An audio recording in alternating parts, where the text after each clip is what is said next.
आग के आविष्कार में कदाचित पेट की ज्वाला की प्रेरणा, जब आग का आविष्कार हुआ होगा शुरुआती दिनों में, तो शायद, कदाचित का मतलब शायद, पेट की ज्वाला की प्रेरणा कारण रही होगी। पेट की ज्वाला मतलब पेट की आग। भाई पेट में आग लगा हुआ है, ये मुहावरा है, इसका मतलब है भूख। तो आग का जो आविष्कार हुआ उसके पीछे भूख एक कारण रहा होगा। इसी तरीके से सुई धागे का जब आविष्कार हुआ होगा तो उसके पीछे संभव कारण क्या रहा होगा? फिजिकल कारण, यानी भौतिक कारण रहा होगा, सर्दी से बचना, या फिर यूँ कह सकते हो कि शरीर को सजाने के लिए ढंग के कपड़े पहनने की इच्छा। ये विशेष कारण रहा होगा कि भाई हम शरीर को सुंदर बनाने के लिए थोड़ा अच्छा ढंग का कपड़ा पहने, या फिर सर्दी से बचाने के लिए मोटा कपड़ा पहने, 2 कपड़ों को सिलाई कर लें। अब कल्पना कीजिए, मतलब यहाँ हम लोगों ने क्या देखा पहले 2 लाइन में, कि आज जो इन्वेंशन हुआ है, आविष्कार हुआ है, उसके पीछे देखा जा रहा है तो आग के इन्वेंशन के पीछे क्या नज़र आ रहा है? भूख। और सुई धागे के इन्वेंशन के पीछे कारण क्या नज़र आ रहा है? शरीर को सुंदर सुसज्जित करने के लिए अच्छे कपड़े का आविष्कार, या फिर यूँ समझ लीजिए कि अ, सर्दी से बचाने के लिए मोटे कपड़े का आविष्कार। अब कल्पना कीजिए उस आदमी की, ज़रा गौर कीजिए, जिसका पेट भरा हुआ था, उसको ना भूख लगी थी, ना उसको कपड़े पहनने की दिक्कत थी।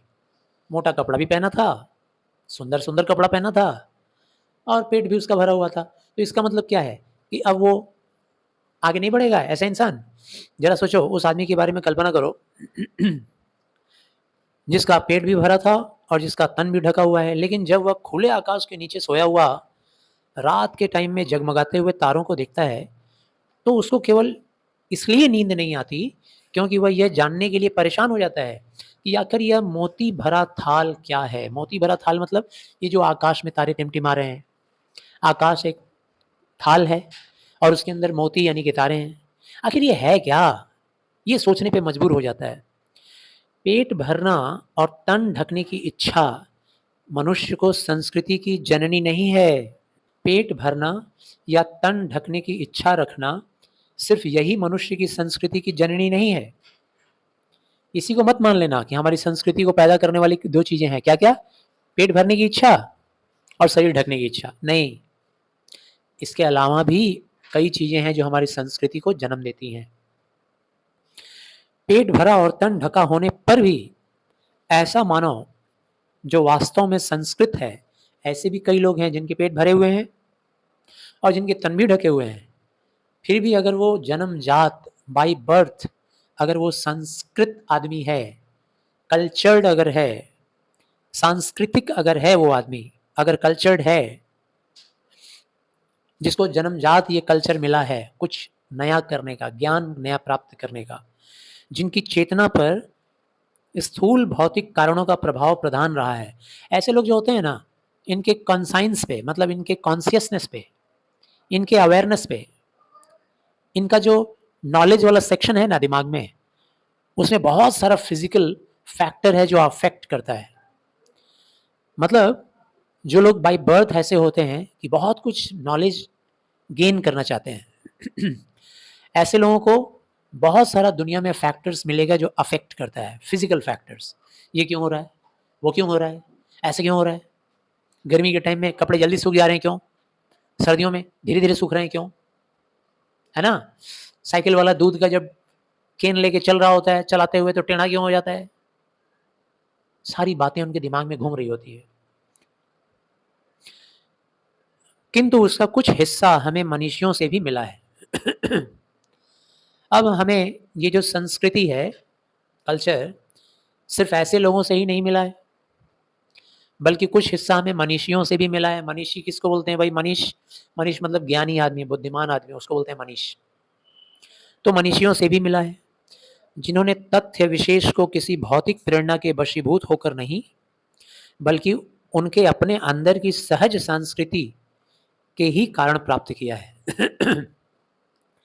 अब कुछ मनीषी लोग हमारे देश के ऐसे लोग भी हैं जो उन आदमियों की तरह फिजिकल चीजों के फैक्टर से अफेक्टेड नहीं होते, बल्कि इनके अपने अंदर से एक आवाज उठती है कुछ नया जानने का, कुछ नया करने का। ऐसे लोगों को मनीषी बोला गया है। तो कई वजह से हमारे अंदर कल्चर आता है, संस्कृति आता है। आपने 2 एग्जाम्पल स्टार्टिंग में पढ़ा कि पेट की आग एक कारण है कल्चर को पैदा करने में, संस्कृति लाने में।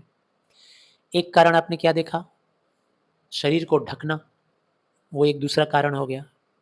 तीसरा कारण राइटर ने क्या बताया, कुछ लोग ऐसे होते हैं जो बहुत सारे अपने आसपास के फिजिकल फैक्टर से अफेक्टेड होते हैं कि ये क्यों हो रहा है, कैसे हो रहा है, इसलिए भी वो आविष्कार करते हैं। और चौथा कारण क्या बताया, हमारे देश में ऐसे बहुत सारे मनीषी, बुद्धिमान, ज्ञानी लोग हैं जिनके अंदर से बाय बर्थ ये फीलिंग्स आता है, उनके अंदर से ये बाय बर्थ एक आवाज निकलती है कि कुछ नया करो, कुछ आविष्कार करो दुनिया के लिए, इस संसार में बसे हुए लोगों के लिए कुछ नया करो, कुछ नया ढूंढो, कुछ नए रहस्य का पर्दाफाश करो। रात के तारों को देखकर न सो सकने वाला मनीषी हमारे आज के ज्ञान का ऐसा ही प्रथम पुरस्कर्ता था।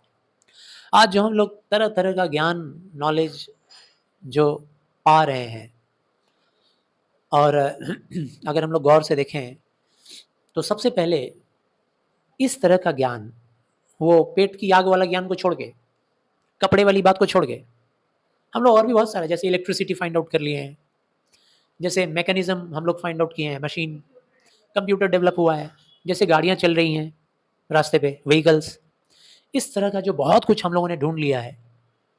उसी में से सबसे पहला कौन रहा होगा, वो इंसान रहा होगा जो रात के टाइम में बेचारा बेचैन हो गया था, ये सोच सोच के कि ये तारे क्या हैं, क्यों हैं, इनके पीछे क्या रहस्य है, ये हमें किस तरीके से अफेक्ट करते हैं।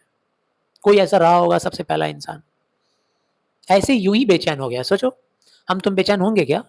हम लोग तो बस बोलेंगे कितना ब्यूटीफुल दिख रहा है, बस क्यों है, कैसे है, कहाँ से आया, कितनी दूर है, इसका हमारे लाइफ में क्या इंपॉर्टेंस है, ये सब जानने वाला बेचैनी किसके अंदर आएगा, ये सब जानने की बेचैनी किसके अंदर आएगी? जो बाय बर्थ ऐसा है, मनीषी लोग। भौतिक प्रेरणा यानी कि फिजिकल फैक्टर्स जो इंस्पायर करता है लोगों को नया नया आविष्कार करने के लिए, या ज्ञानेप्शा, ज्ञानेप्शा मतलब ज्ञान को हासिल करने की इच्छा, क्या ये दो ही मानव संस्कृति के माता पिता हैं? क्या यही दोनों मम्मी पापा हैं क्या? किसके? मानव की संस्कृति के। कौन कौन से दो चीज? एक तो ज्ञान हासिल करना और एक भौतिक प्रेरणा, फिजिकल फैक्टर्स, हमारे आसपास का फिजिकल एक्टिविटीज जो चल रहा है, क्यों हो रहा है, कैसे हो रहा है, या फिर ज्ञान प्राप्त करने का कारण। क्या यही दो वजह है जो हमको संस्कृति दिया? नहीं। दूसरे के मुंह में कौर डालने के लिए जो अपने मुंह का कौर छोड़ देता है, उसको यह बात क्यों और कैसे सूझती है? अब लो, एक नया आ गया, कल्चर को डेवलप करने वाला, कल्चर पैदा करने वाला। ऐसे लोग भी दुनिया में होते हैं जो अपने मुंह का कौर छोड़ के, कौर मतलब निवाला, छोड़ के दूसरे को खिला देते हैं। ये सब उनके मन में कैसे सूझती है बात?